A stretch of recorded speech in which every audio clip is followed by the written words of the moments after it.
Relation between PPP project, new public management, and globalization. There is no consensus about how to define a PPP. The term can cover hundreds of different types of long-term contracts with a wide range of risk allocations, funding arrangements, and transparency requirements. The advancement of PPPs, as a concept and a practice, is a product of the new public management of the late 20th century, the rise of neoliberalism and globalization pressures. Despite there being no formal consensus regarding a definition, the term has been defined by major entities. A PPP, public-private partnership, project concept, involves a long-term collaboration between a government agency and a private company to finance, build, operate, and maintain public infrastructure, or provide public services, leveraging private sector efficiency, investment, and expertise for better value, with shared risks and rewards, common in sectors like roads, airports, schools, and utilities. It's about combining public goals with private sector innovation and capital for projects typically too large or complex for one sector alone. Core principles of PPPs. Collaboration. A formal, long-term agreement between public and private entities. Risk sharing. Risks, like construction cost overruns, demand fluctuations, are allocated between partners. Value for money. Aiming for better outcomes and cost effectiveness than traditional public procurement. Performance-linked payments. Private partner payments often tied to achieving specific service standards or outputs. Private investment. Private capital funds. The project up front, repaid over time. Common PPP models. Build, operate, transfer. BOT. Design, build, finance, operate, transfer. DBFOT. Private partner designs, builds, finances, owns, and operates for a period, then transfers to the government. Operations and maintenance. O&M. Private sector manages existing public assets or services. Availability payments. Government pays the private partner for making the asset available, regardless of usage. Examples of PPP projects. Transport. Highways, airports, railways. Utilities. Water and wastewater treatment plants. Social infrastructure. Schools, hospitals, prisons. Energy. Power plants, renewable energy projects. Why use PPPs? Address funding gaps. Private investment supplements public funds. Efficiency and innovation. Leverages private sector management skills and technology. Accelerated delivery. Can speed up project completion. Improves service quality. Focus on performance drives better service delivery. Is a long-term arrangement between a government and private sector institutions. Typically, it involves private capital financing government projects and services up front, and then drawing revenues from taxpayers and/or users for profit over the course of the PPP contract. Public-private partnerships have been implemented in multiple countries and are primarily used for infrastructure projects. Although they are not compulsory, PPPs have been employed for building, equipping, operating and maintaining schools, hospitals, transport systems, and water and sewerage systems. Thus, cooperation between private actors, corporations, and governments has existed since the inception of sovereign states, notably for the purpose of tax collection and colonization. Contemporary public-private partnerships came into being around the end of the 20th century. They were aimed at increasing the private sector's involvement in public administration. They were seen by governments around the world as a method of financing new or refurbished public sector assets outside their balance sheet. While PPP financing comes from the private sector, these projects are always paid for either through taxes or by users of the service, or a mix of both. PPPs are structurally more expensive than publicly financed projects because of the private sector's higher cost of borrowing, resulting in users or taxpayers footing the bill for disproportionately high interest costs. PPPs also have high transaction costs. Public-private partnerships, or PPPs, are built on several key principles that guide their structure and operation. At their core, PPPs emphasize collaboration between government entities and private companies, leveraging the strengths of both sectors to deliver public services or infrastructure. Risk sharing is a fundamental aspect, with responsibilities and potential challenges distributed according to each party's expertise and capacity. Value for money is a central goal, ensuring that public resources are used efficiently and that projects deliver tangible benefits. Performance-linked payments incentivize private partners to meet or exceed agreed standards, aligning their interests with public outcomes. Finally, private investment plays a crucial role, bringing in capital and innovation that can accelerate project delivery and enhance quality. Public-private partnership, or PPP, models come in various forms, each designed to balance risk and responsibility between the public and private sectors. The build, operate, transfer model involves a private entity constructing and operating a facility for a set period before transferring ownership back to the government. Operations and maintenance contracts focus on the private sector managing and maintaining public assets, while availability payments compensate private partners based on the facility's readiness and performance rather than usage. Examples of PPP projects include highways and railways in the transport sector, water treatment plants in utilities, hospitals and schools in social infrastructure, and renewable energy installations in the energy sector. These models help governments leverage private expertise and investment to deliver essential services efficiently.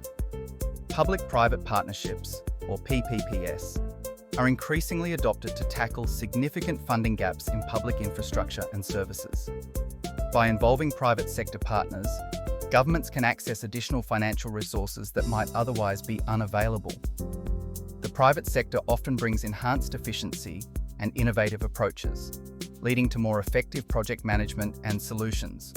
This collaboration can accelerate the delivery of projects, ensuring that essential services reach communities faster. Ultimately, PPPs aim to improve the quality of public services by combining the strengths of both sectors. Public-private partnerships, or PPPs, have a long history rooted in early collaborations between governments and private entities to deliver essential services and infrastructure. Over time, these arrangements evolved, reflecting shifts in political and economic philosophies. The late 20th century saw a significant transformation with the emergence of new public management, which emphasized efficiency, competition, and market-based solutions in the public sector. Influenced by neoliberalism and the forces of globalization, modern PPPs became a preferred approach for governments seeking to leverage private expertise and investment. Today, PPPs are widely used across sectors, illustrating the dynamic interplay between public goals and private capabilities. Public-private partnerships, or PPPs, have become increasingly prominent in recent decades, largely due to the influence of new public management and the forces of globalization. New public management introduced market-oriented reforms to the public sector, encouraging efficiency, innovation, and collaboration with private entities. As globalization accelerated, governments around the world sought ways to modernize infrastructure and services, often turning to PPPs as a flexible solution. The convergence of these frameworks has led to widespread adoption of PPPs, as they offer a means to leverage private sector expertise and investment while addressing public needs. This global trend reflects a shift in how states manage resources and deliver services, blending public accountability with private sector dynamism. Public-private partnerships, or PPPs, have faced several criticisms and challenges over the years. One major concern is the higher borrowing costs often associated with private financing compared to traditional public sector funding. Additionally, the complexity of PPP agreements can lead to increased transaction costs, which may ultimately be passed on to taxpayers or service users. Critics argue that these financial burdens can outweigh the potential benefits, especially if the partnership does not deliver improved efficiency or service quality. As a result, careful consideration is needed to ensure that PPPs provide genuine value without placing undue strain on public resources. And PPPs are controversial as funding tools, largely over concerns that public return on investment is lower than returns for the private funder. PPPs are closely related to concepts such as privatisation and the contracting out of government services. The secrecy surrounding their financial details complexifies the process of evaluating whether PPPs have been successful. PPP advocates highlight the sharing of risk and the development of innovation, while critics decry their higher costs and issues of accountability. Evidence of PPP performance in terms of value for money and efficiency, for example, is mixed and often unavailable. The late 20th and early 21st century saw a clear trend toward governments across the globe making greater use of various PPP arrangements. Pressure to change the model of public procurement was associated with the neoliberal turn. Instigators of the policy portrayed PPPs as a solution to concerns about the growing level of public debt during the 1970s and 1980s. Thus, they sought to encourage private investment in infrastructure, initially on the basis of ideology and accounting fallacies arising from the fact that public accounts did not distinguish between recurrent and capital expenditures. In 1992, the Conservative government of John Major in the United Kingdom introduced the Private Finance Initiative, PFI, the first systematic program aimed at encouraging public-private partnerships. The 1992 program focused on reducing the public sector borrowing requirement, although, as already noted, the effect on public accounts was largely illusory. Initially, the private sector was unenthusiastic about PFI, and the public sector was opposed to its implementation. In 1993, the Chancellor of the Exchequer described its progress as disappointingly slow. To help promote and implement the policy, Major created institutions staffed with people linked with the City of London, accountancy and consultancy firms who had a vested interest in the success of PFI. Again, during his first term in office, Tony Blair made public-private partnerships the norm for. Around the same time, PPPs were being initiated haphazardly in various OECD countries. The first governments to implement them were ideologically neoliberal and short on revenues. They were thus politically and fiscally inclined to try out alternative forms of public procurement. These early PPP projects were usually pitched by wealthy and politically connected business magnates. This explains why each country's experimenting with PPPs started in different sectors. At that time, PPPs were seen as a radical reform of government service provision. While initiated in first world countries, PPPs immediately received significant attention in developing countries. This is because the PPP model promised to bring new sources of funding for infrastructure projects in transition economies, which could translate into jobs and economic growth. However, the lack of investor rights guarantees, commercial confidentiality laws, and dedicated state spending on public infrastructure in these countries made the implementation of public-private partnership in transition economies difficult. PPPs in the countries usually can't rely on stable revenues from user fees either. The World Bank's Public-Private Infrastructure Advisory Forum attempts to mitigate these challenges. New Public Management, NPM, is an approach to running public service organisations that is used in government and public service institutions and agencies at both sub-national and national levels. The term was first introduced by academics in the UK and Australia to describe approaches that were developed during the 1980s as part of an effort to make the public service more business-like and to improve its efficiency by using private sector management models. As with the private sector, which focuses on customer service and maximizing shareholder wealth, NPM reforms often focused on the centrality of citizens who were the recipient of the services or customers to the public sector. NPM reformers experimented with using decentralized service delivery models to give local agencies more freedom in how they delivered programs or services. In some cases, NPM reforms that used e-government consolidated a program or service to a central location to reduce costs.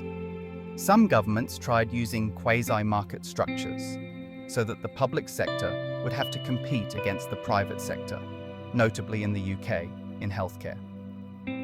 Key themes in NPM were financial control, value for money, increasing efficiency, identifying and setting targets, and continuous monitoring of performance, handing over the power to the senior management executives. Performance was assessed with audits, benchmarks, and performance evaluations. Some NPM reforms used private sector companies to deliver what were formerly public services. During the late 20th and early 21st centuries, public-private partnerships, or PPPs, gained prominence as governments grappled with mounting public debt and embraced neoliberal economic policies.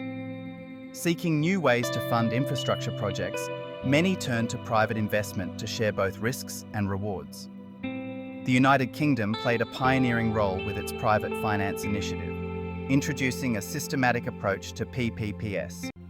Although the concept faced skepticism and slow initial adoption, it eventually set a precedent for similar models worldwide. This shift marked a significant change in how infrastructure was financed and managed.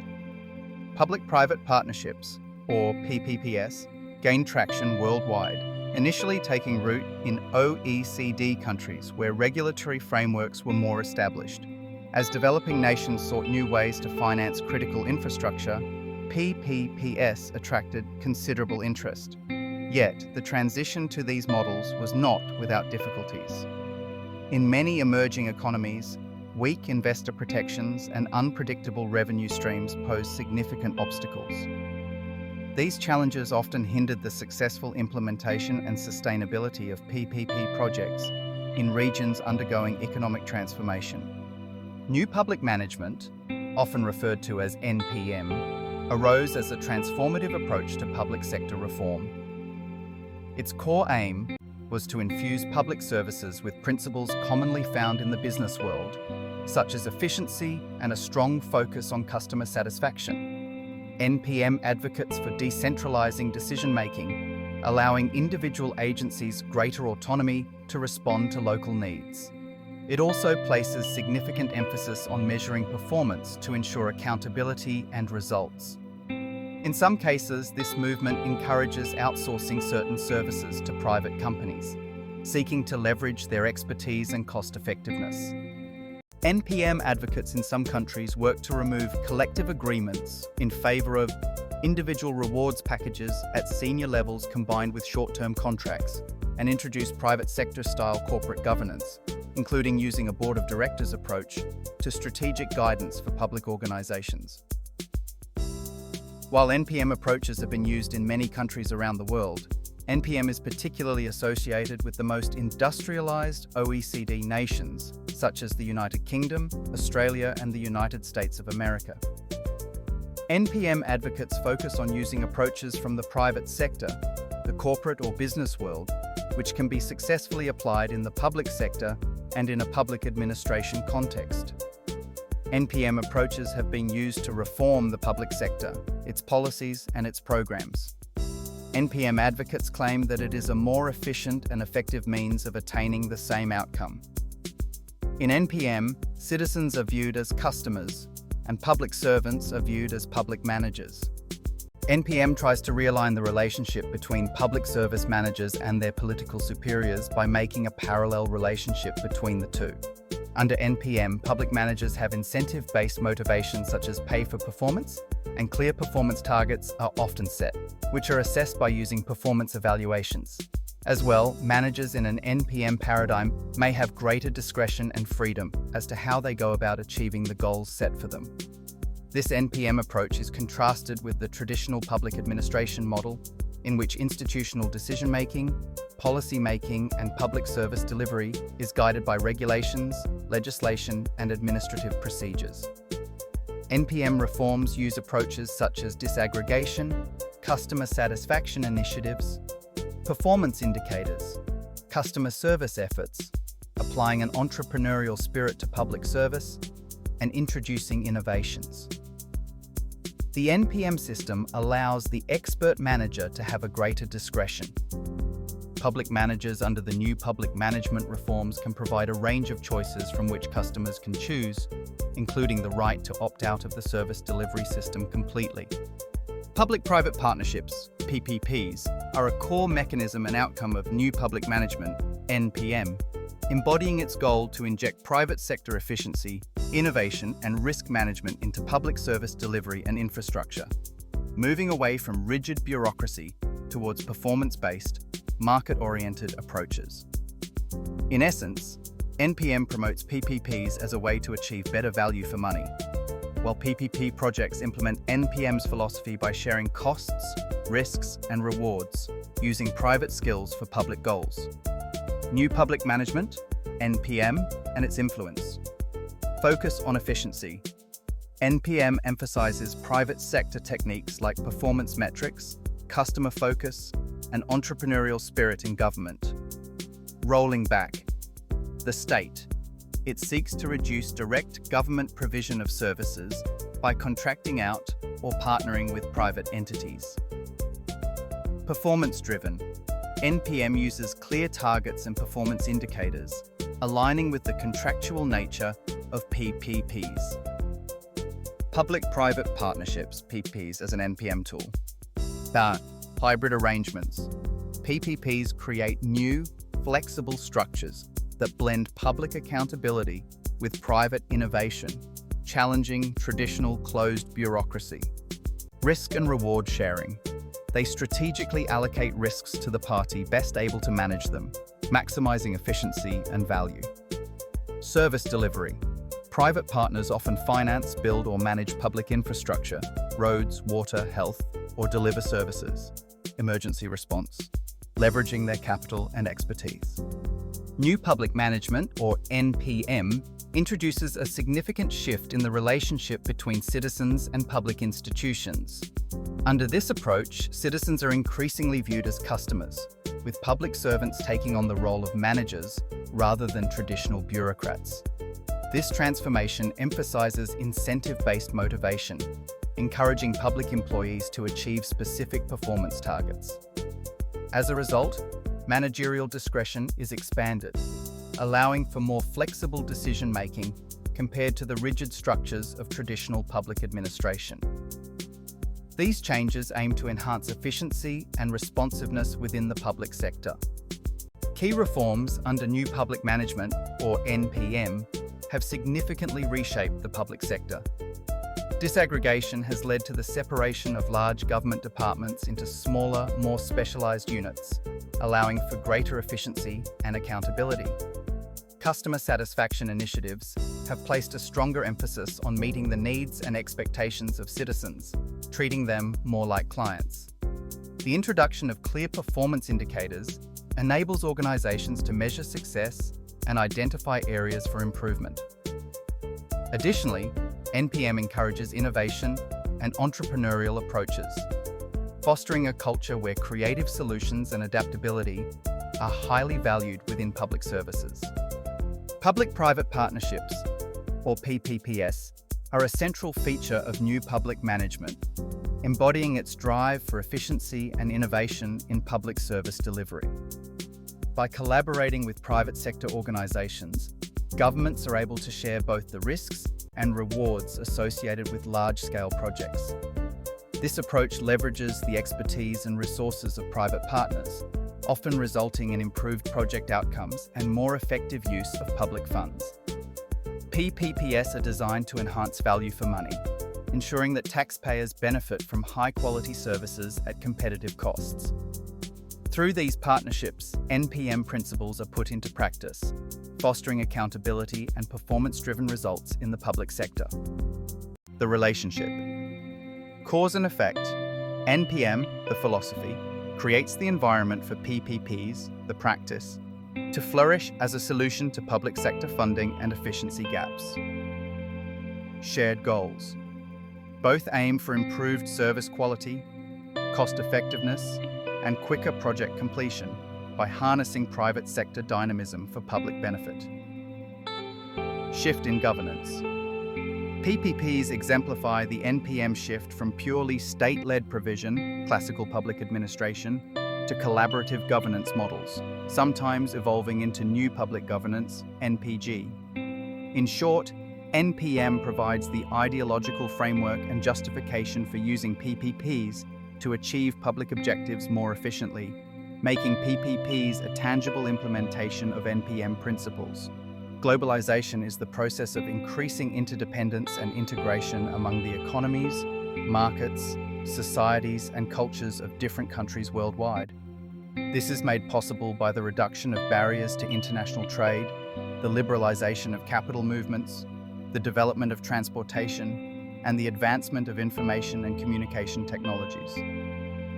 The term globalization first appeared in the early 20th century, supplanting an earlier, French term, mondialization. Proponents of globalization point to economic growth and broader societal development as benefits, while opponents claim globalizing processes are detrimental to social well-being due to ethnocentrism, environmental consequences, and other potential drawbacks. It developed its current meaning sometime in the second half of the 20th century and came into popular use in the 1990s to describe the unprecedented international connectivity of the post-Cold War world. The origins of globalization can be traced back to the 18th and 19th centuries, driven by advances in transportation and communication technologies. These developments increased global interactions, fostering the growth of international trade and the exchange of ideas, beliefs, and cultures. While globalization is primarily an economic process of interaction and integration, it is also closely linked to social and cultural dynamics. Additionally, disputes and international diplomacy have played significant roles in the history and evolution of globalization, continuing to shape its modern form. Though many scholars place the origins of globalization in modern times, others trace its history to long before the European Age of Discovery and voyages to the New World, and some even to the 3rd millennium BCE. Large-scale globalization began in the 1820s, and in the late 19th century and early 20th century drove a rapid expansion in the connectivity of the world's economies and cultures. Globalization describes the growing interdependence of the world's economies, cultures, and populations, brought about by cross-border trade in goods and services, technology, and flows of investment, people, and information. Countries have built economic partnerships to facilitate these movements over many centuries. Economically, globalization involves goods, services, data, technology, and the economic resources of capital.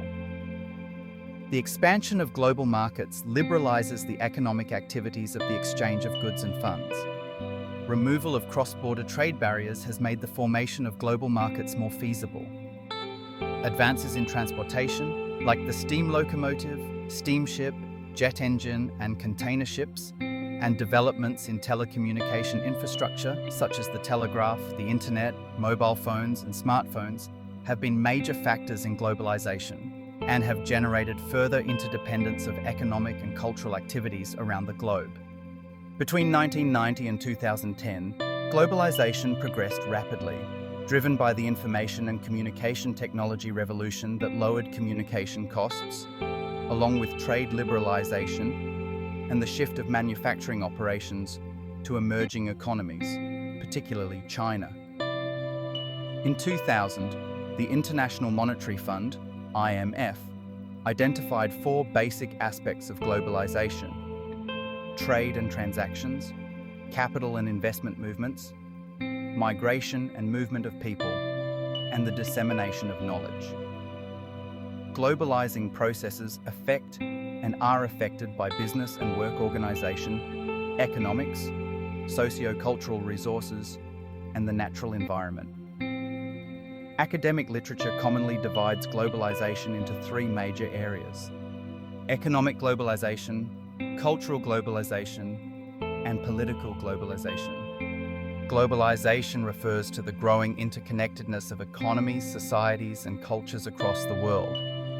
Its origins can be traced back to ancient trade routes, but the process accelerated dramatically with advancements in transportation, communication, and technology. Key drivers include the liberalization of trade policies, the rise of multinational corporations, and the spread of digital networks. According to the International Monetary Fund, globalization encompasses four core aspects: trade and transactions, capital and investment movements, migration and movement of people, and the dissemination of knowledge. These forces have led to increased economic growth and cultural exchange, but have also introduced challenges such as inequality and environmental concerns, profoundly shaping societies and economies on a global scale. Globalization, characterized by the increased flow of goods, services, capital, people, and ideas across borders, leads to greater global interdependence by integrating national economies, societies, and cultures. This process, intensified since the 1980s by technological advancements and reduced trade barriers, has profound effects on businesses, cultures, politics, and living standards worldwide. PPPs, public-private partnerships, and globalization are deeply intertwined. Globalization drives the need for massive infrastructure and efficient public services, while PPPs become the mechanism for governments, especially in developing nations, to leverage global private capital, expertise, and technology to meet these demands, bridging funding gaps and enhancing service delivery through risk sharing and private sector efficiency. Essentially, PPPs are a key tool for participating in and benefiting from the global economy by mobilizing international investment and skills for local development. How globalization fuels PPPs. Infrastructure demand. Increased trade, mobility, and economic interdependence, hallmarks of globalization, create huge demands for better infrastructure: ports, roads, energy, digital. Capital mobility. Global financial markets and institutional investors seek opportunities worldwide, making private capital available for large projects. Multinational corporations, MNCs. MNCs and international contractors bring specialized skills, technology, and management practices, which governments can tap into via PPPs. Economic liberalization. Post-1990s. Economic reforms in many countries opened doors for private and foreign participation in sectors previously run by the state, promoting PPPs as a path to growth. How PPPs facilitate globalization's benefits. Mobilize finance. PPPs bring in private capital, easing government budget constraints for big projects. Enhance efficiency. They introduce private sector management, best practices, and innovation, aiming for better project delivery and maintenance. By skill transfer, joint ventures and subcontracting, build local private sector capacity and create national champions capable of competing globally. Risk sharing. Complex projects share risks, design, financial, operational, between public and private entities, making large-scale development more feasible. Global competitiveness. By improving infrastructure, PPPs make countries more attractive for global business, boosting overall economic participation. In essence, globalization creates the why, need for infrastructure, efficiency, and PPPs provide the how, structure for private involvement, for countries to build capacity and integrate into the global economy.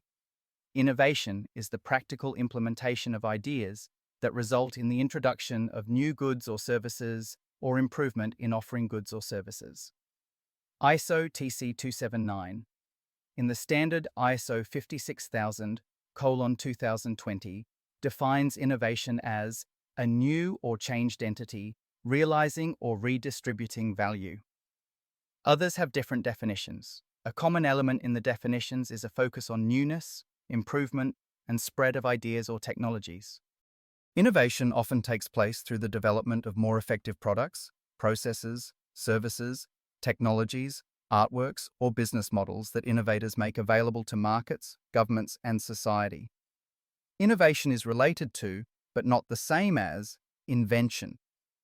Innovation is more apt to involve the practical implementation of an invention, i.e., new improved ability, to make a meaningful impact in a market or society. Not all innovations require a new invention. Technical innovation often manifests itself via the engineering process when the problem being solved is of a technical or scientific nature. The opposite of innovation is exnovation. Public-private partnerships, or PPPs, play a pivotal role in the modern global landscape. As globalization accelerates, governments increasingly turn to PPPs to access private sector capital, advanced technologies, and specialized expertise from around the world. These partnerships help mobilize financial resources, improve operational efficiency, and facilitate the transfer of valuable skills.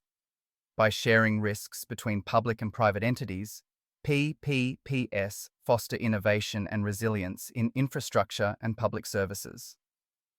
Ultimately, this collaborative approach enhances a nation's competitiveness on the global stage, making PPPs a cornerstone of development in a connected world.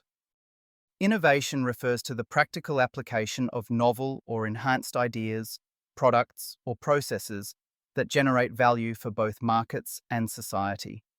Unlike invention, which focuses on the creation of something entirely new, innovation emphasizes bringing these concepts into real-world use and impact.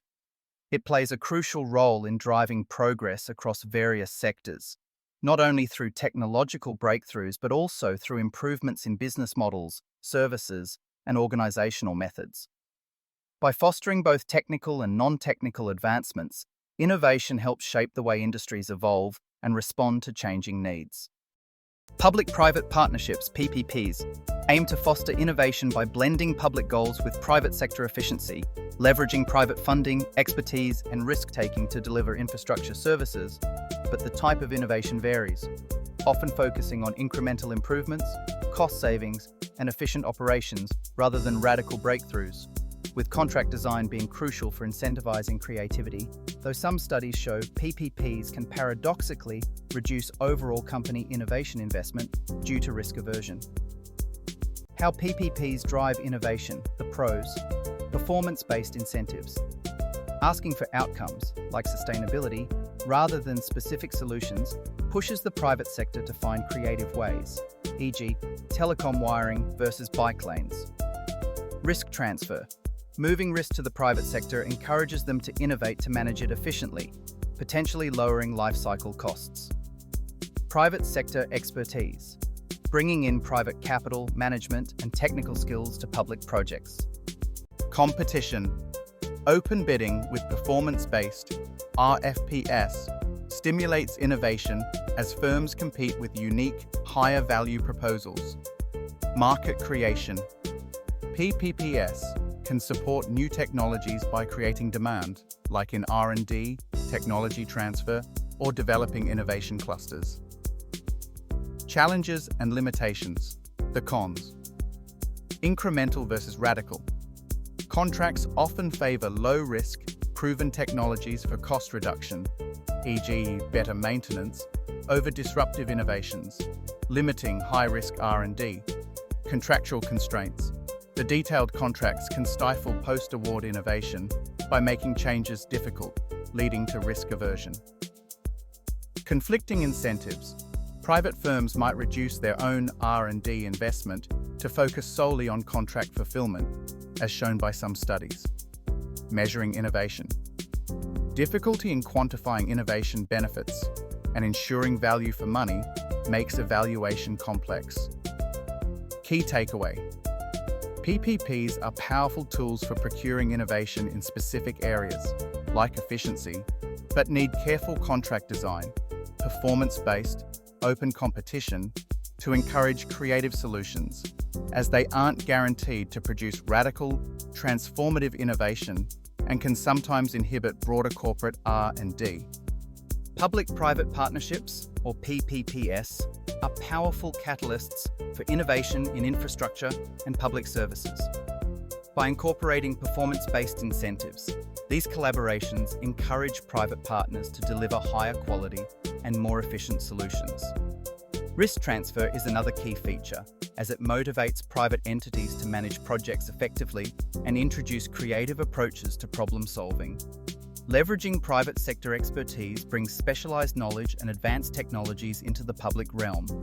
Open bidding fosters competition, driving continuous improvement, while PPPs also help create new markets for emerging technologies, paving the way for future advancements. Public-private partnerships, or PPPs, often face significant challenges when it comes to fostering innovation. One common limitation is the tendency for these collaborations to produce incremental improvements rather than transformative breakthroughs. Contractual constraints can restrict flexibility, making it difficult to adapt to new ideas or changing circumstances. Additionally, conflicting incentives between public and private partners may hinder the pursuit of bold, innovative solutions. Measuring the outcomes of innovation within PPPs also presents a challenge. A success is often difficult to quantify and attribute to specific initiatives. Public-private partnerships have shown promise in driving innovation, especially when it comes to improving efficiency and reducing costs. However, the success of these collaborations depends heavily on how the contracts are structured. Well-designed agreements can foster creative solutions, while poorly crafted ones may unintentionally discourage broader research and development. Striking the right balance is essential to ensure that PPPs not only achieve immediate goals, but also support long-term innovation across the sector. This channel is committed to providing educational content, ensuring that all information shared is intended for learning purposes only. We do not endorse or promote any illegal activities. Our goal is to foster a safe and informative environment for viewers. By engaging with our content, you can stay updated on new topics and expand your knowledge. Please like, follow, and subscribe. One of the main rationales for P3s is that they provide for a transfer of risk.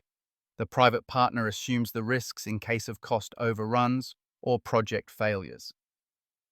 Methods for assessing value for money rely heavily on risk transfers to show the superiority of P3s. However, P3s do not inherently reduce risk, they simply reassign who is responsible, and the private sector assumes that risk at a cost for the taxpayer. If the value of the risk transfer is appraised too high, then the government is overpaying for P3 projects. Incidentally, a 2018 UK Parliament report underlines that some private investors have made large returns from PPP deals, suggesting that departments are overpaying for transferring the risks of projects to the private sector. One of the Treasury's stated benefits of PPP. The maintenance of the new National Physical Laboratory building was transferred back to the British Department of Trade and Industry in 2004 after the private sector partners involved in the PFI contract made losses of over £100 million. Supporters of P3s claim that risk is successfully transferred from public to private sectors as a result of P3s, and that the private sector is better at risk management.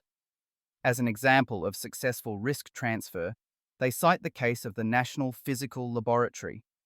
This deal ultimately caused the collapse of the building contractor Laser, a joint venture between Serco and John Lang, when the cost of the complex scientific laboratory, which was ultimately built, was very much larger than estimated.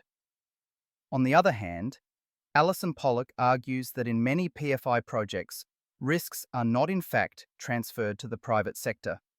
And, based on the research findings of Pollock and others, George Monbiot argues that the calculation of risk in PFI projects is highly subjective and is skewed to favour the private sector. When private companies take on a PFI project, they are deemed to acquire risks the state would otherwise have carried.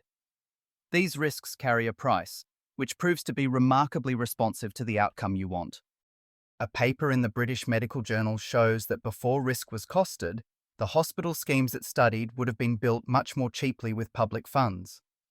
After the risk was costed, they all tipped the other way, in several cases by less than 0.1%. Following an incident in the Royal Infirmary of Edinburgh where surgeons were forced to continue a heart operation in the dark, following a power cut caused by PFI operating company Consort, Dave Watson from Unison criticised the way the PFI contract operates. It's a costly and inefficient way of delivering services. It's meant to mean a transfer of risk, but when things go wrong, the risk stays with the public sector and, at the end of the day, the public, because the companies expect to get paid. The Health Board should now be seeking an exit from this failed arrangement with Consort, and at the very least be looking to bring facilities management back in-house. Furthermore, assessments ignore the practices of risk transfers to contractors under traditional procurement methods. As for the idea that the private sector is inherently better at managing risk, there has been no comprehensive study comparing risk management by the public sector and by P3s. Auditor Generals of Quebec, Ontario, and New Brunswick have publicly questioned P3 rationales based on a transfer of risk, the latter stating he was unable to develop any substantive evidence supporting risk transfer decisions. Furthermore, many PPP concessions proved to be unstable and required to be renegotiated to favour the contractor. Accountability and transparency. One of the main criticisms of public-private partnerships is the lack of accountability and transparency associated with these projects. Part of the reason why evidence of PPP performance is often unavailable is that most financial details of P3s are under the veil of commercial confidentiality provisions and unavailable to researchers and the public. Around the world, opponents of P3s have launched judicial procedures to access greater P3 project documentation than the limited bottom line sheets available on the project's websites. When they are successful, the documents they receive are often heavily redacted. A 2007 survey of US city managers revealed that communities often fail to sufficiently monitor PPPs. For instance, in 2002, only 47.3% of managers involved with private firms as delivery partners reported that they evaluate that service delivery. By 2007, that was down to 45.4%. Performance monitoring is a general concern from these surveys and in the scholarly criticisms of these arrangements.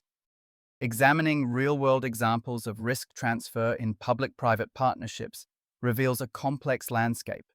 Projects like the National Physical Laboratory and the Royal Infirmary of Edinburgh illustrate both the successes and pitfalls of these arrangements. Critics often question whether risk is truly shifted to the private sector or merely redefined, pointing to the subjective nature of risk valuation. Furthermore, there is a notable absence of comprehensive studies that directly compare how the public and private sectors manage risk. This ongoing debate underscores the need for clearer frameworks and more robust analysis to assess the effectiveness of risk transfer in P3S. Accountability and transparency are critical concerns in public-private partnership projects. Commercial confidentiality often restricts public access to key financial details, making it difficult for stakeholders to fully understand the terms and costs involved. Additionally, limited oversight and insufficient performance monitoring by public authorities can lead to gaps in project evaluation and management. These shortcomings not only hinder effective oversight, but also erode public trust in the process. As a result, ensuring greater transparency and robust accountability measures is essential for maintaining confidence in P3 initiatives.